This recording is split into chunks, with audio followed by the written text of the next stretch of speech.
एक बार रोए।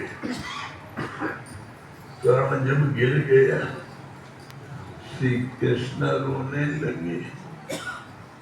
जिंदगी में कभी नहीं रोए।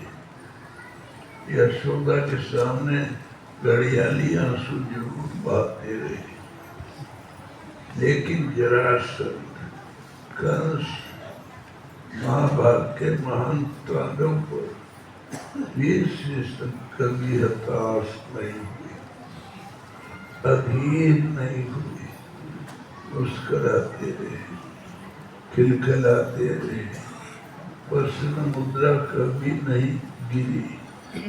लेकिन कर्ण के गिरते श्री कृष्ण की आंखों में आंसू आ गए। अर्जुन ने कहा, भगवान, प्रबल शत्रु सूत पुत्र के ऊपर आप आंसू क्यों बहा रहे हैं? तब श्री कृष्ण बोले, अर्जुन, अभी मैं बहा रहा हूँ, थोड़ी देर में तुम भी बहोगे। ये सुपुत्र था ही नहीं। श्री कृष्ण जानते थे अर्जुन का श्रेष्ठ बताता है। बात बदल कर बोले, अर्जुन, किसी महारथी का व्रत उचित है, लेकिन दानवीर का व्रत नहीं करना चाहिए। दानवीर का व्रत अपराध है। आज संसार में एक दानवीर चला गया। अर्जुन ने पूछा, भगवान, कितना बड़ा दानवीर था? श्री कृष्ण बोले, चलो अभी बताता हूँ। तुरंत ब्राह्मण का वेश बनाया। ब्राह्मण माने साधु। उस जमाने में ब्राह्मण शब्द मुंह से निकलते ही संत जितेंद्रिय तपोधन की ओर दृष्टि चली जाती थी। कहना नहीं पड़ता था। तुरंत हाथ में कमंडल माला और वस्त्र बदल कर पहुंच गए। रक्त रंजित सम्रांगण में पहुंच गए कर्ण के पास और मुस्कुराते हुए बोले, कर्ण, आखिर हम तुम तक पहुंची तो गए। कर्ण ने कहा, भगवान, क्या आदेश है? श्री कृष्ण बोले, थोड़े से सोने की आवश्यकता थी।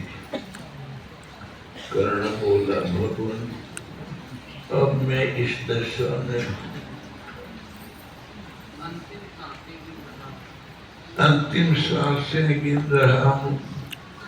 यहाँ तो कोई प्रबंध दिखाई नहीं देता। श्री कृष्ण बोले, ठीक है कर्ण, हम अन्यत्र कहीं से ले लेंगे, होंगे वापस। तभी कर्ण बोला, ठहरिए भगवान, मेरे दांत में सोना है, आप पत्थर से मारकर तोड़ लीजिए और ले लीजिए। श्री कृष्ण बोले, फिर भूल कर रहे हो कर्ण, संतों को दांत तोड़कर सोना निकालना सिखाते हो। ये दांत तोड़कर तो डाकू लोग लिया करते हैं, तुम भूल कर रहे हो कर्ण। तब कर्ण बोला, महात्मा, इस रथ में जो एक धनुष पड़ा है, जरा सा दे दीजिए। कृष्ण बोले, बड़ों को आदेश देते हो, फिर भूल कर रहे हो कर्ण। दान दिया जाता है, लिया नहीं जाता। किसी तरीके से उसने सरक कर खिसक कर धनुष पकड़ लिया, उसकी मूठ में मारा दांत, मूठ से मारा दांत में, दांत टूट गया। श्री कर्ण ने अपना दांत तोड़ दिया। और सोना निकाल कर दिया। बोले भगवान लीजिए। श्री कृष्ण बोले यह तुम्हारे मुंह में रह चुका है, करण झूठा है, धोकर दो। कर्ण ने तुरंत एक बाण मारा पृथ्वी में, तो बोरिंग हो गया, कंप्रेसर लग गया, धोकर भेज किया। आप श्री कृष्ण अपने स्वरूप में आ गए। बोले करण तुम्हारी कोई इच्छा हो तो बताओ। कर्ण बोला भगवान आज मेरी संपूर्ण इच्छाएं पूर्ण हो गई। अंतिम समय आप मेरे पलकों के सामने हैं। अब मेरे लिए क्या लेना बाकी रह गया जो मैं मांगू?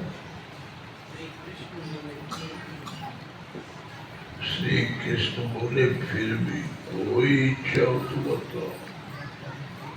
कर्ण बोला प्रभु ऐसी जगह मेरा दाह संस्कार हो जहाँ कभी मनुष्य न मरा हो, न जलाया गया। भगवान ने पता लगाया तो आज से 5200 वर्ष पूर्व एक जगह सी खड़ी कर दो, इतनी जगह मिली थी जहाँ अभी आदमी मरा नहीं, जीव मरा नहीं, गाड़ा नहीं गया, जलाया नहीं गया। वहाँ सुई खड़ा किया, उसके ऊपर हथेली में आग लिया और दाह संस्कार किया।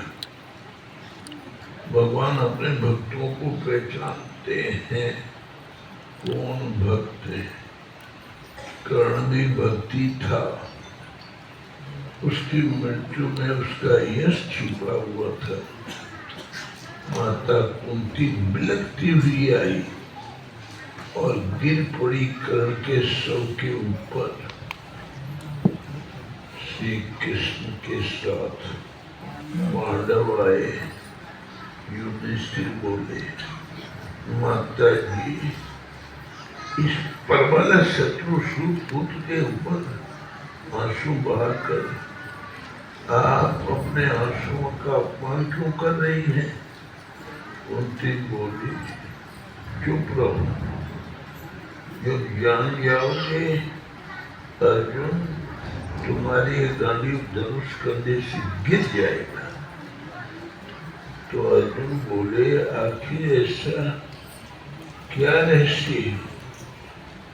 वे सूर्यपुत्र नहीं तो आखिर है कौन? कुंती बोली यह कौन तेरी है? मेरा ज्येष्ठ पुत्र है। युधिष्ठिर ने कहा भाई के द्वारा भाई की हत्या करवा डाली आपने। कर्ण मेरे ज्येष्ठ भ्राता है। कुंती बोली कर्ण भी भली प्रकार इसको जानता था। युधिष्ठिर बोले आपने बताया क्यों नहीं? कुंती बोली लोक लज्जा, सामाजिक प्रतिबंध, हमने कोई भूल भी नहीं।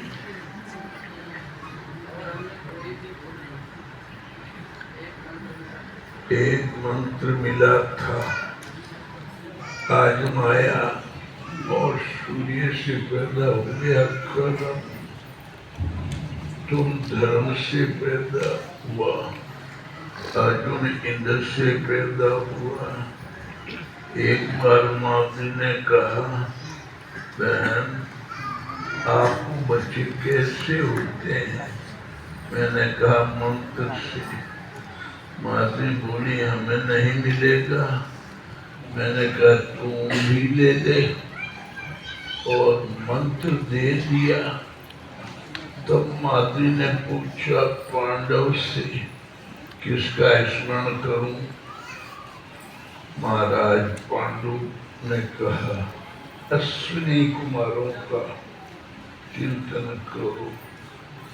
अश्विनी कुमार थे दो, तो नकुल और सहदेव हुए। युधिष्ठिर ने कहा इतना बड़ा सच छिपा लिया, और एक आपके छोटे से झूठ ने महाभारत करवा दिया। यदि कर्ण पांडवों की तरफ होता शुरू से, तो दुर्योधन की हिम्मत नहीं थी कि पांडवों से छेड़छाड़ करे। आपने महाभारत करवा दिया। जाइए, मैं श्राप देता हूँ, आज से औरतों के हृदय में कोई बात नहीं छुपेगी। इसलिए भगवान श्री कृष्ण बोले नहीं थे, एक भक्त को श्रद्धांजलि दे रहे थे। वे उनके विश्राम, वे उनके प्रेमाश्रु थे। भक्त के लिए